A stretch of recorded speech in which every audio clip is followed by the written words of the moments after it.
السلام علیکم متی اللہ جان، ایم جے ٹی وی۔ عدلیہ کے اندر کی جنگ سپریم کورٹ آف پاکستان تک پہنچ چکی ہے۔ آج پہلی بار اسلام آباد ہائی کورٹ میں ایک جو اضطراب تھا ججز میں، ان کے معاملات بھی آج سپریم کورٹ کے آئینی بینچ کے سامنے کھل کر پیش کیے گئے۔ جی ہاں، اسلام آباد ہائی کورٹ میں جسٹس سرفراز ڈوگر جو چیف جسٹس ہیں اور جسٹس اعظم خان پر مشتمل دو رکنی بینچ نے جو جسٹس طارق محمود جہانگیری کو عدالتی کام سے روک دیا تھا، اس کے خلاف جسٹس طارق محمود جہانگیری کی اپیل کی سماعت ہوئی اور آئینی بینچ نے کل تک اس سماعت کو ملتوی کیا ہے۔ اور بڑی خبر یہ ہے کہ جسٹس سرفراز ڈوگر اور جسٹس اعظم خان کے فیصلے کو معطل کر دیا گیا ہے اور یوں جسٹس طارق محمود جہانگیری اپنے عہدے پر بحال ہو گئے ہیں اور اپنی عدالتی ذمہ داریاں اب معمول کے مطابق نپٹائیں گے۔ دوسری بڑی خبر جو آج آئینی بینچ کی سماعت کے دوران ہی پتہ چلی ہے، وہ جسٹس جمال خان مندوخیل کے مطابق 18 اکتوبر کو اب سپریم جوڈیشل کونسل کا اجلاس بھی بلا لیا گیا ہے۔ بظاہر اب اس اجلاس میں جسٹس طارق محمود جہانگیری کے خلاف جو ان کی ڈگری کے حوالے سے اعتراضات ہیں یا مس کنڈکٹ کے الزامات ہیں، ان کے اوپر کارروائی کی جائے گی۔ تیسری اہم خبر ہے، سندھ ہائی کورٹ میں جسٹس طارق محمود جہانگیری نے کراچی یونیورسٹی کی طرف سے ان کی ڈگری کی منسوخی کے فیصلے کو چیلنج کیا تھا اور سندھ ہائی کورٹ سے خبریں یہ مل رہی ہیں کہ بظاہر اب اس درخواست پہ بھی اعتراض ہوا ہے۔ وہ اعتراض کیا ہے اور جسٹس طارق محمود جہانگیری کی اس درخواست میں کون کون سے نئے نکات اٹھائے گئے ہیں، بڑے حساس قسم کے معاملات ہیں جن کو دہرایا گیا ہے، اس کے اوپر بھی بات کریں گے۔ میرے دائیں جانب ہیں ثاقب بشیر اور میری بائیں جانب ہیں حسنات ملک۔ تو سب سے پہلے تو حسنات ملک صاحب، آپ یہ بتائیں گے کہ آج کا یہ جو فیصلہ ہے اس کی توقع تو کی جا رہی تھی، مگر بظاہر جسٹس امین الدین خان نے بڑی مشکل سے یہ سسپینڈ کیا ہے اسلام آباد ہائی کورٹ کا آرڈر۔ تو آپ کو کیا لگتا ہے کہ یہ کیوں لت و لال سے کام کیا جا رہا تھا اور یہ ہچکچاہٹ کیوں تھی؟ اور جسٹس ایڈوکیٹ منیر ملک نے پھر کہا کہ یہ بہت خطرناک اور بڑا غلط پیغام جائے گا پوری عدلیہ کو۔ دیکھیں متی اللہ جان صاحب، جب یہ بینچ بنا تو اس وقت ہی یہ تھا کہ انسرٹینٹی ہے، کیس بڑا سٹرانگ ہے، لیکن اس بینچ کو مد نظر رکھ کے یہ کہا جا سکتا ہے کہ آرڈر کچھ بھی ہو سکتا ہے، اور آج یہی ہونے جا رہا تھا۔ جسٹس امین الدین خان بظاہر جن کا تعلق بھی ملتان سے ہے اور سرفراز ڈوگر صاحب کا بھی تعلق ملتان سے ہے، دونوں شہر اور لاہور ہائی کورٹ میں جو ایک جوڈیشل پالیٹکس میں گروپ ہوتا تھا، ایک ہی گروپ، پھر اور بھی بہت سی کڑیاں ہیں، وارڈ بھی دیا تھا امین الدین خان صاحب نے، ان کے وارڈ کی وجہ سے جیسے سرفراز ڈوگر جو ہے ویڈ جوڈیشل ممبر جنہوں نے وارڈ دیا سرفراز ڈوگر صاحب، وہ ون اینڈ اونلی امین الدین خان ہے۔ یا افریدی نے بھی وارڈ نہیں دیا، انہوں نے تو ترلے میاں گل کے لیے کیے تھے، جو شاید شوکت صدیقی صاحب نے ان کو اچھا خاصا پھر سنایا بھی کہ بھئی آپ کیا بات کر رہے ہیں۔ تو خیر جو امین الدین خان صاحب تھے وہ سرفراز ڈوگر صاحب کے آرڈر کا دفاع نہیں کر پائے، لیکن وہ آپٹکس نہیں دینا چاہ رہے تھے اور وہ چاہ رہے تھے کہ آج سسپینشن نہ ہو۔ لیکن جو درخواست گزار ہیں میاں داؤد، بظاہر یہ لگ رہا ہے کہ ان سے ایک اسٹریٹجیکلی مسٹیک ہوئی۔ انہوں نے کہا کہ جو ملک اسد علی کیس ہے جس میں ہے کہ کو ورنڈو سپریم کورٹ تو کسی جج کے خلاف یعنی اس معاملے کو ٹیک اپ کر سکتی ہے، کو ورنڈو مین کسی جج کی اہلیت کا معاملہ جو ہے وہ سپریم کورٹ تو دیکھ سکتی ہے، ہائی کورٹ نہیں دیکھ سکتی۔ یہ جو فیصلہ ہے یہ میری پٹیشن کے ساتھ اٹیچ تھا تو اس پہ ججز نے کہا کہ یہ آرڈر آپ کا اٹیچ تھا، تو سرفراز ڈوگر صاحب نے وہ آرڈر پڑھا نہیں، تو اس پہ جسٹس جمال مندوخیل نے کہا کہ سپریم کورٹ کا آرڈر ہے، بائنڈنگ ہے، جج صاحب کو نے پڑھا نہیں۔ انہوں نے کافی زور دے کے یہ بات۔ اچھا، اس میں نکتہ شاید یہ تھا میاں داؤد صاحب کا کہ کوئی بھی جج جو ہے اس کو عدالتی کام سے روکا جا سکتا ہے، مگر پھر جسٹس جمال خان مندوخیل اور جسٹس محمد علی مظہر نے یہ کہا کہ سپریم کورٹ تو یہ کر سکتی ہے مگر ہائی کورٹ کے پاس یہ اختیار نہیں ہے۔ شاید وہ اس حوالے سے میاں داؤد بھی جو ہے اس وجہ سے ہائی کورٹ اور سپریم کورٹ کا وجہ جو فرق تھی اس کا یہ ہوا کہ معاملہ ہو گیا، اور پھر امین الدین خان صاحب کو کافی کنونس کیا جمال مندوخیل صاحب نے، اور ایسا لگا کہ جیسے بہت مشکل میں امین الدین خان صاحب پہ کو بہت بڑا یعنی زبردستی جو کوئی چیز کروائی جاتی ہے۔ اور پھر آخر میں جو پروسیجر جج تھے شاید بلال صاحب، انہوں نے بھی یہ بات کی کہ بھائی نمبر لیے لگائے بغیر کیسے یعنی یہ آرڈر، دیکھیں اصل میں سرفراز ڈوگر صاحب نے اتنی بڑی غلطی کی، ایرر آف جو فلوٹنگ آن دا سرفیس تھا، اس کا دفاع نہ کوئی وکیل کر سکا، نہ کوئی تجزیہ نگار کر سکا، ایون آج امین الدین خان صاحب بھی اس کا دفاع نہیں کر سکے. تو میرا خیال ہے کہ اب کل یہ ہونا ہے کہ کو ورنٹو جو ہے کیا ہائی کورٹ اس کو دیکھ سکتی ہے. سرفراز ڈوگر صاحب جن کا کنفلکٹ آف انٹرسٹ ہے، جن کے حوالے سے لیٹیگیشن ہے، اور مطیع اللہ جان صاحب ایک ججمنٹ ان فیلڈ ہے.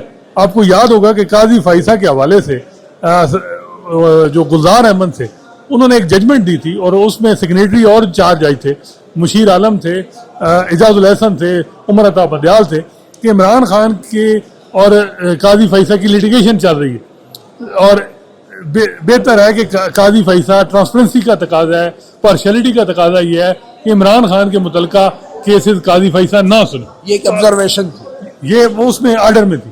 حالانکہ وہ ہم تو کہتے ہیں کہ جج کو خود ڈیسائیڈ کرنا چاہیے، لیکن وہ ایک ججمنٹ ان فیلڈ ہے. تو دیکھا جائے تو ایک طارق جہانگیری اور ان کی لیٹیگیشن چل رہی ہے سرفراز ڈوگر کی، اور پھر وہ اس کیس کو سن رہے ہیں. تو یہ وہ ساری چیزیں ہیں. بظاہر یہ لگ رہا ہے کہ وہ آرڈر سسٹین نہیں کر پائے گا، لیکن اب آئینی بینچ جو اس وقت جس پہ ایگزیکٹو کو بڑی امیدیں ہیں اور کبھی بھی نا امید نہیں کرتا، تو کیا راستہ نکالتا ہے؟ کیا وہ یہ کہتا ہے کہ ہمارے پاس آئے، ہمارے پاس اختیار ہے، یا سپریم جوڈیشل کونسل کا ویٹ کرتا ہے؟ یہ اب کل پتہ چلے گا. چلیں ٹھیک ہے. ثاقب، آپ کو کیا لگتا ہے کہ یہ آئینی بینچ کے پاس کیا آپشن ہیں، کیا راستے ہیں؟ کیا اس کیس کو ریمانڈ بھی کیا جا سکتا ہے؟ کیا ایسی صورت میں جسٹس سرفراز ڈوگر اور جسٹس اعظم خان دوبارہ اصرار کریں گے اس کیس کو دوبارہ بھی سننے کے لیے؟ اور کیا سپریم کورٹ جو ہے اس کیس کو یہاں پہ ہی ختم کر سکتی ہے اور کہہ سکتی ہے کہ یہ ایک غیر قانونی پروسیڈنگ تھی اور یہ پروسیڈنگ ہی ہائی کورٹ میں نہیں ہو سکتی؟ تو آپ کو کیا لگ رہا ہے؟ آج کی جو پروسیڈنگ سپریم کورٹ میں ہوئی ہے اس سے یہ تاثر ملتا ہے کہ جس میں جیسے شاید بلال نے بھی یہ سوال اٹھایا، محمد علی مظہر انہوں نے بھی یہ بات کی کہ سپریم کورٹ کے اس آئینی بینچ نے اس حد تک دیکھنا ہے کہ وہ جو انٹرم آرڈر پاس کیا گیا ہے، انٹرم آرڈر مین کہ اس کو روکا گیا ہے کام سے، کیا وہ کر سکتے تھے یا نہیں. تو بظاہر مجھے ایسے لگتا ہے کہ یہ آئینی بینچ اس حد تک فار ایگزامپل یہ کہے کہ وہ انٹرم آرڈر پاس نہیں کر سکتے تھے جب تک کہ وہ آبجیکشنز کیس تھا، پٹیشنر بھی ان کے سامنے نہیں تھا، پھر جج کے خلاف کو ورنٹو میں وہ انٹرم آرڈر پاس نہیں کر سکتے، جو آبزرویشن انہوں نے آج دی بھی ڈیورنگ پروسیڈنگ. تو اس حد تک میرے خیال میں کریں گے. تو اگر فرض کریں کہ جسٹس ڈوگر کا اور جسٹس اعظم خان کا وہ آرڈر سیٹ اسائڈ ہو جاتا ہے، تو پھر وہ دوبارہ جب 21 اکتوبر کو انہوں نے تاریخ رکھی ہوئی ہے، وہ دوبارہ کیس کی سماعت ہوگی تو وہ پھر اسی طرح انٹرٹین ہوگا کہ وہ آبجیکشن کیس ہے، وہ اس ڈویژن بینچ کے سامنے ہے، اور ڈویژن بینچ اس کو دیکھ رہا ہے کہ آبجیکشن اوور رول کب کرنے ہیں، کیسے کرنے ہیں، اور اس کیس کو آگے کیسے چلانا ہے. میرے خیال میں تو اس میں کوئی مطلب ریمانڈ بیک کی ویسے بھی ضرورت بھی نہیں ہے، کیونکہ سیٹ اسائڈ تو انہوں نے کرنا ہی کرنا ہے، اور وہ ریمانڈ بیک نہ کریں یا کریں، دونوں صورتوں میں وہ کیس وہاں پہ چلنا ہی چلنا ہے. پورا کیس اس وقت سپریم کورٹ کے سامنے ہی نہیں ہے، تو میرا نہیں خیال کہ سپریم کورٹ پورا کیس ہی اڑا دے. چاہے جائے کہ کوئی کل کوئی نئی چیزیں وہ لے کر آ جائیں اور ان کو دیکھنا جو ہے وہ شروع کر دیں. پھر ایک اور چیز میں نشاندہی کروں یہاں پہ، جو میں یہ سمجھتا ہوں وہ وہاں پہ ایک بہت بڑا فلا ہے. ہوا یہ کہ 16 سپٹمبر کو وہاں اوپن کورٹ میں جو کچھ ہوا وہ بات ڈسکس ہو چکی کہ وہ جی آرڈر میں چیزیں مختلف تھیں، لیکن ایک اور چیز مختلف جو آرڈر میں آئی جو اوپن کورٹ میں نہیں ہوئی تھی، وہ یہ آئی کہ یہ 4 جو لائنیں ہیں نا اس آرڈر کی، پہلی وہ یہ کہہ رہی ہیں کہ اس پہ یہ آبجیکشن ہے، یہ ہم اس کو جوڈیشل سائٹ پہ دیکھیں گے اور اس کو متعلقہ رجسٹرار آفس نمبر لگائے اور آج ہی فکس کرے. اچھا آج ہی فکس کرے. میری جو شاہد جمیل صاحب ہیں، جج ہیں لاہور ہائی کورٹ کے، انہوں نے کہا جب کہہ دیا آج ہی فکس کریں، آج ہی نمبر لگائیں، تو نمبر لگا کے اگر کوئی اس پہ آرڈر ہونا ہے تو وہ فکس ہونا ہے، کورٹ میں فکس ہونا ہے، کورٹ میں ہیئرنگ ہونی ہے.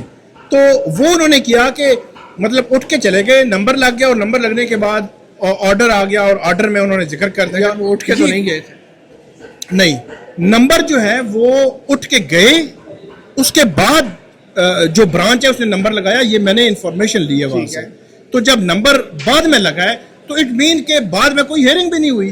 تو جب ہیئرنگ بھی نہیں ہوئی تو یہ ایک عجیب قسم کی کہانی انہوں نے ڈالی ہے